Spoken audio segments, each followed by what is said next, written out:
I was at that cozy little dive bar downtown when I first bumped into Alex. My friend, Jess, dragged me there after work, promising it'd be a chill night. Little did I know, it would change everything. "Come on, Tasha, it'll be fun. Plus, you need to get out more," Jess had insisted, her arm looped through mine as we navigated through the crowded space, filled with the hum of conversations and the occasional clink of glasses. I was scanning the room, taking in the mismatched furniture and dim lighting, when I accidentally collided with someone.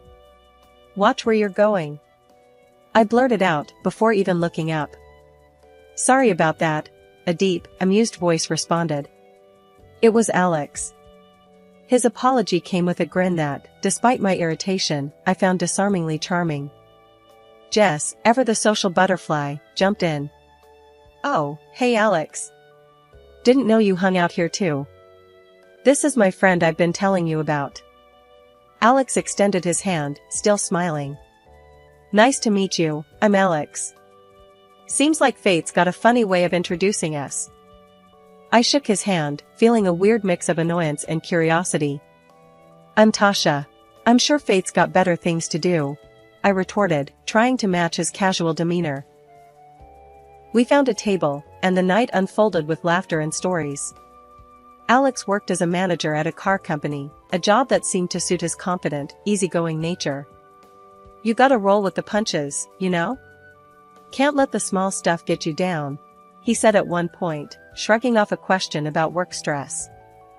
I talked about my job as a kindergarten teacher, how every day was a mix of chaos and joy. Kids are brutally honest, no filters whatsoever. But it's refreshing, keeps you grounded, I explained. As the night wore on, I found myself drawn to Alex's straightforwardness and sense of humor. He didn't mince words, and neither did I. It was comfortable talking to him. "You two seem to hit it off," Jess teased, nudging me as Alex went to grab us another round of drinks. "I guess he's not too bad," I conceded, watching him navigate through the crowd with an ease that seemed to come naturally to him. When Alex returned, he handed me a beer, our fingers brushing slightly. "Thought you might like this one. It's my favorite." "Thanks," I said, taking a sip. It was good, actually. "So, what's a car company manager doing in a dive bar like this? Shouldn't you be at some fancy cocktail place?" Alex laughed, a genuine, hearty sound. "Nah, this is more my speed. Real people, real conversations. None of that pretentious crap." The night ended with promises to meet up again, no specifics, just a mutual understanding that we'd both like that. As Jess and I walked back to her car, she nudged me. "See? I told you it'd be fun." And we didn't disappoint her by getting married 6 months later. After 5 years of trying and failing to start a family, life decided to throw us another curveball. My father-in-law, the one person in Alex's family who'd always been kind to me, passed away. That left Eleanor, my mother-in-law, all alone in that big, creaky mansion of hers. Alex thought it'd be a good idea to move in with her. "It's the right thing to do," he'd said one night, trying to sound convincing. "She's all alone now, and we can save some money on rent." I wasn't buying it. "Live with Eleanor? Are you out of your mind? She's made it pretty clear she can't stand me," I shot back, frustration boiling over. Our apartment might have been cramped, but it was our space, free from judgmental glares and snide remarks about my inability to conceive. Alex sighed, running his hands through his hair. "I know it's not ideal, but she's my mom, and she needs us.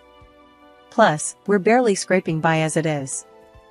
I knew he was right about the money, but the thought of facing Eleanor's cold shoulder every day was like agreeing to live in a lion's den. "Fine," I finally agreed, but the minute she starts in on me about not having kids, I'm not holding back. The day we moved in, Eleanor greeted us with a forced smile that didn't reach her eyes. "Welcome," she said, her voice as chilly as the drafty halls of the mansion. "I suppose we'll have to make do with each other." "Thanks, Mom. We really appreciate it," Alex replied, ever the diplomat. I just nodded, not trusting myself to speak. The first few weeks were tough. Eleanor made no secret of her displeasure at having me around. "You're doing it all wrong," she'd snipe as I tried to navigate my way around the kitchen or tidy up the living room.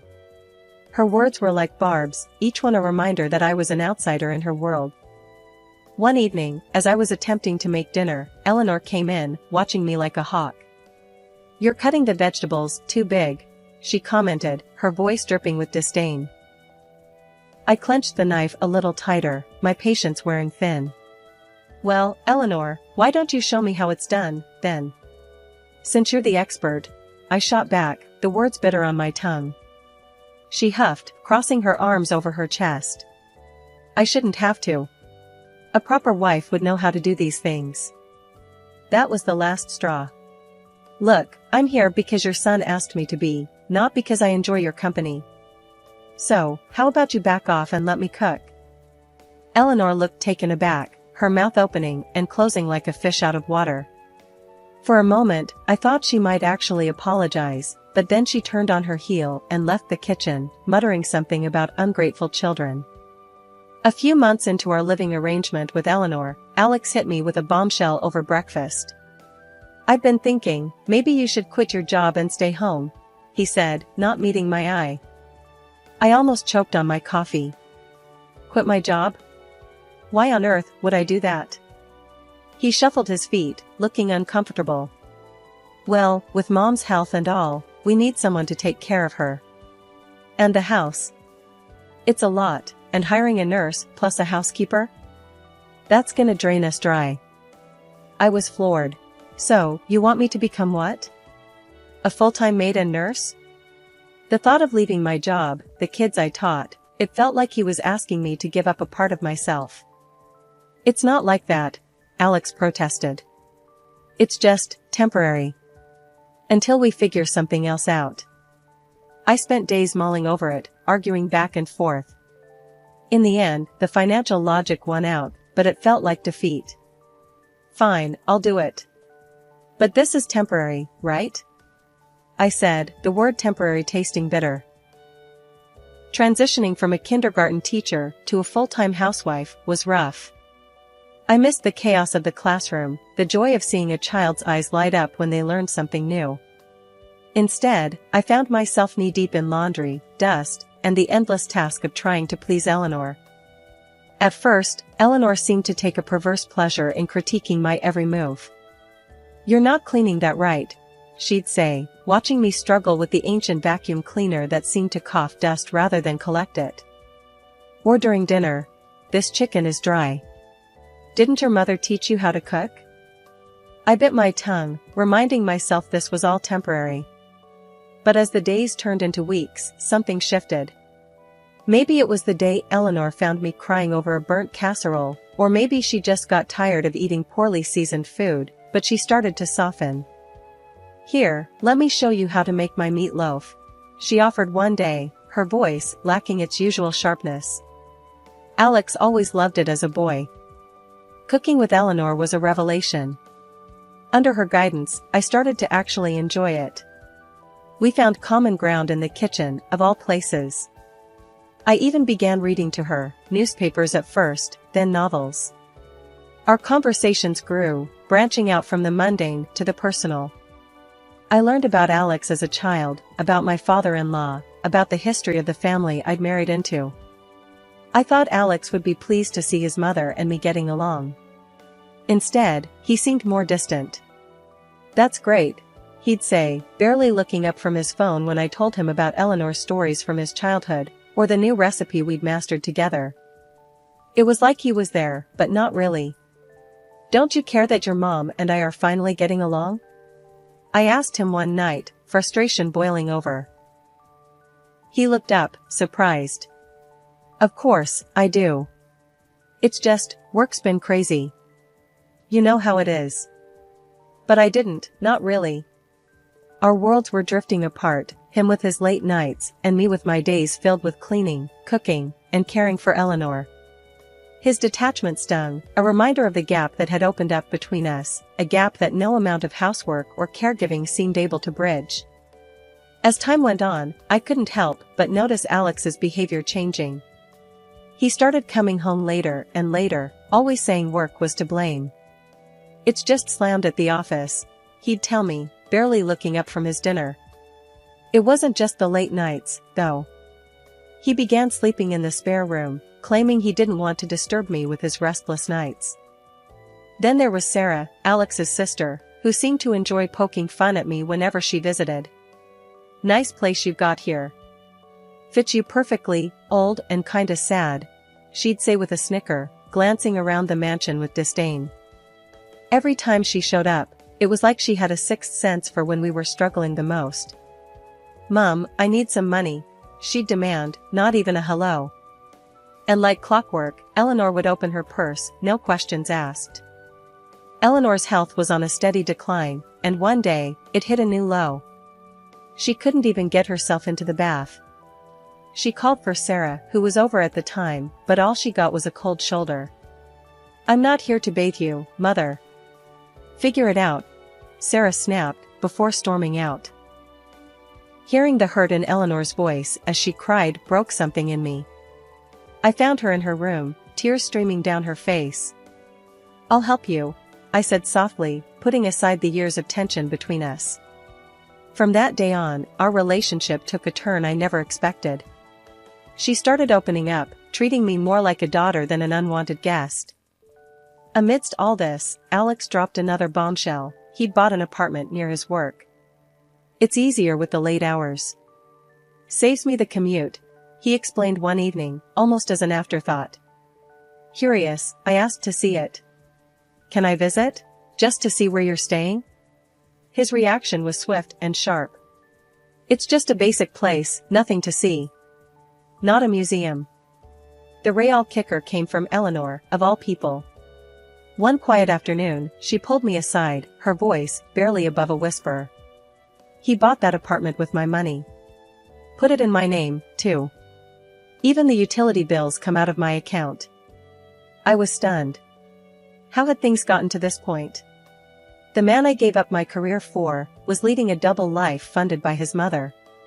And here I was, caught in the middle of a family I was trying to fit into, now bound by secrets and lies.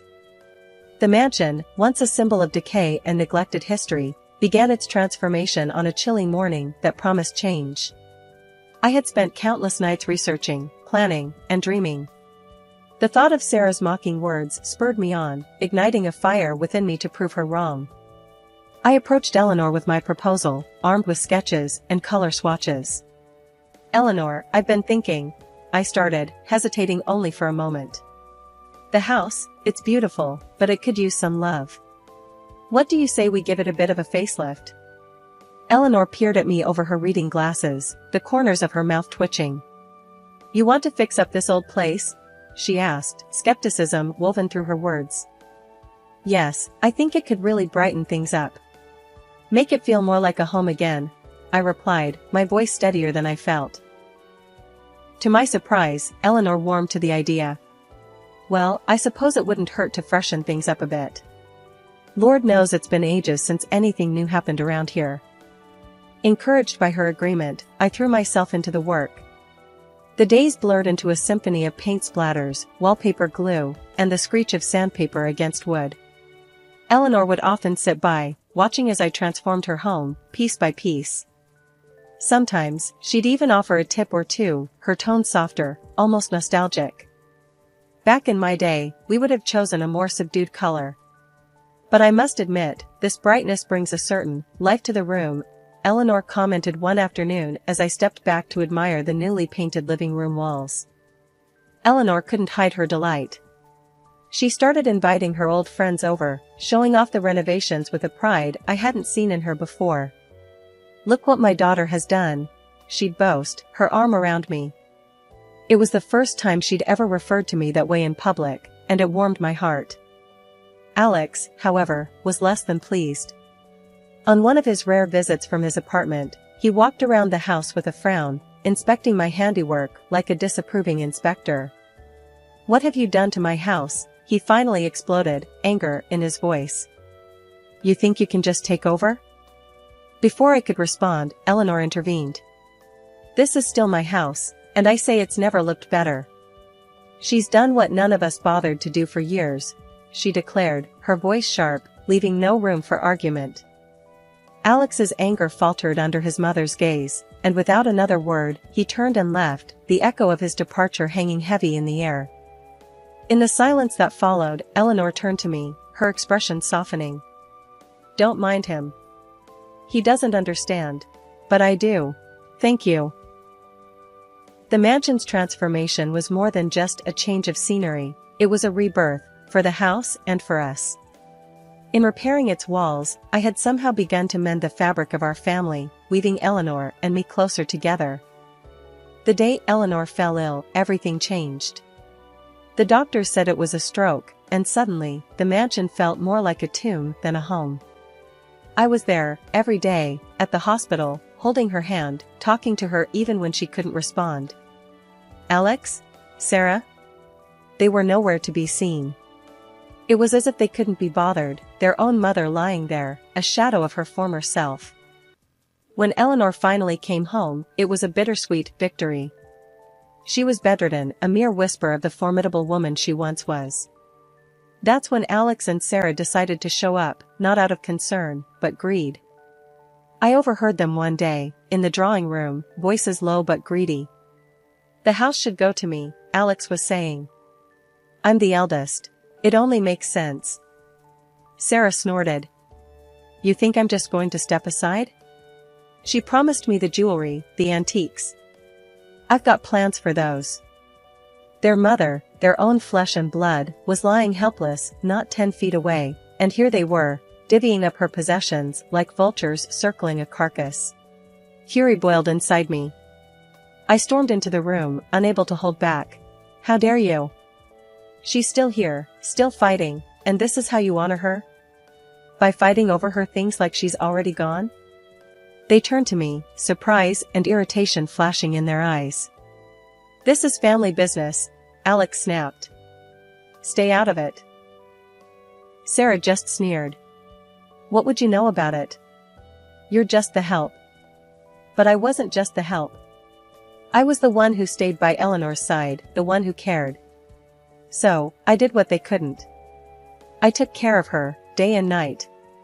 I learned how to do the exercises the physiotherapist recommended, gently coaxing her limbs to move. I massaged her stiff muscles, encouraging circulation, whispering encouragement as if my words could heal. And slowly, miraculously, Eleanor began to improve. First, it was a flicker of movement, then a mumbled word.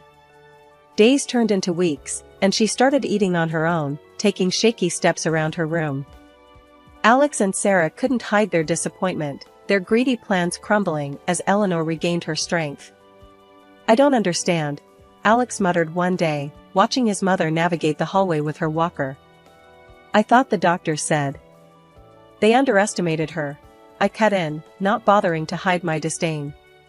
Seems like you did, too. Eleanor, for her part, seemed to thrive on proving them wrong.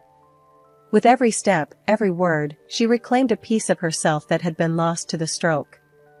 And I, who had once felt like an outsider in this family, found a sense of purpose and belonging I hadn't known I was missing.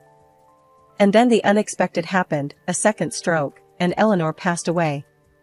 The day of the funeral was draped in a somber gray, the sky mourning Eleanor as much as any of us. The service had just ended, the air still thick with grief and whispered condolences, when Alex made his entrance. Not alone, but with a woman clutching his arm and 2 young children in tow. The whispers grew louder, curiosity and shock mingling in the air. This is Marissa, my wife, and these are our kids, Alex introduced them, his voice devoid of the hesitation I'd expected. My world, already unsteady from loss, seemed to tilt further. Your wife? I echoed, the words bitter on my tongue. And you think you can just waltz back here and take over? Alex's gaze was defiant. This is my family's home. We belong here. Sarah's laughter cut through the tension. Looks like you're out, dear. Mum's money, the house, it's all going to be properly managed now. Their audacity left me reeling, but I was spared from responding by the arrival of the notary, a briefcase in hand. If I may, it's time to read Eleanor's will. We gathered in the living room, the very heart of the mansion Eleanor had loved so dearly. The air was thick with anticipation and, on my part, a sliver of hope. Alex and Sarah were smirking, confident in their victory, until the notary's words shattered their expectations. To my daughter-in-law, who has shown me more kindness and love than I could have ever expected, I leave my entire estate, including the mansion and all financial assets. The room went silent. Alex's face turned a shade of red I hadn't seen before, while Sarah's mouth hung open in disbelief. "This can't be right," Alex exploded. "She's manipulated everything." Sarah chimed in, her voice shrill. "You're nothing but a con artist." The notary, unfazed, pressed a button on a small device he'd pulled from his briefcase. Eleanor's voice filled the room, her image appearing on a screen. "I've made my decision with a clear mind," she said, looking directly into the camera.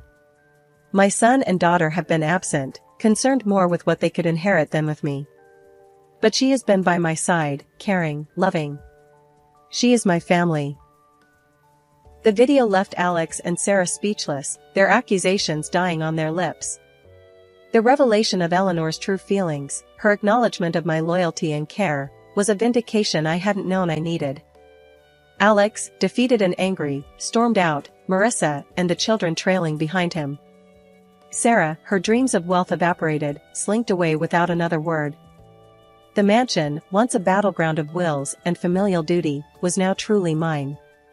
But it felt hollow without Eleanor. I wandered its halls, her words echoing in my heart. She is my family. Starting fresh, right after the will reading that flipped my world upside down, I didn't waste any time. I filed for divorce from Alex faster than you'd believe.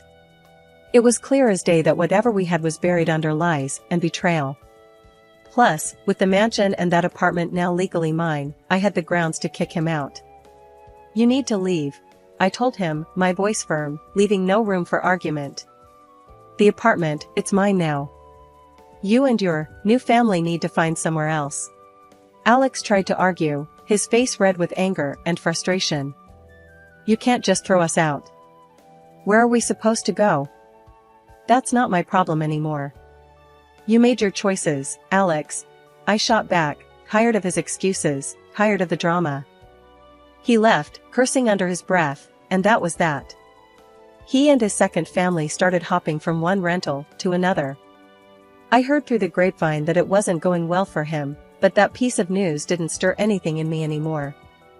Adjusting to the quiet after the storm of betrayal and legal battles was no easy feat, but I found solace in the familiar walls of the mansion, now truly mine. It was during one of these quiet afternoons, as I was enjoying a rare moment of peace in the garden, that Sarah showed up, looking more worn down than I'd ever seen her. "Hey," she called out, her voice lacking its usual bite. "Can we talk?" I stood up, brushing the dirt from my hands. "Sure, Sarah. What's on your mind?" She shuffled her feet, looking anywhere but at me. "I'm in a bit of a bind. The debts, they're piling up, and She choked on her words, the bravado that had defined her now gone. I crossed my arms, the weight of her past actions hanging between us. "You're asking me for money." "It's not just for me. I've got nowhere else to turn," she admitted, finally meeting my gaze. The part of me that had endured her laughter, her scorn, wanted to turn her away. But standing there, I realized that holding on to anger would only weigh me down. "Sarah, I can't help you. Not after everything." Her face fell, the last shred of hope vanishing. I get it. I was horrible to you and Mom. I just thought, maybe it's time you faced the consequences of your actions." "Like I had to," I said, not unkindly. "You need to figure this out on your own." She nodded, a resigned acceptance in her posture. "Yeah, I guess I do." Without another word, she turned and walked away, leaving me alone with my thoughts. In the weeks that followed, I threw myself into my work, reconnecting with friends and slowly rebuilding the life that had been upended. The mansion, once a battleground of familial strife, began to feel like a home again. I found joy in small things, like the way the morning light filtered through the windows or the laughter of friends gathered in the newly renovated kitchen. Alex and his new family, Sarah and her debts, became distant echoes of a life I had once been a part of. In letting go, I found peace and a sense of freedom I hadn't known I was missing.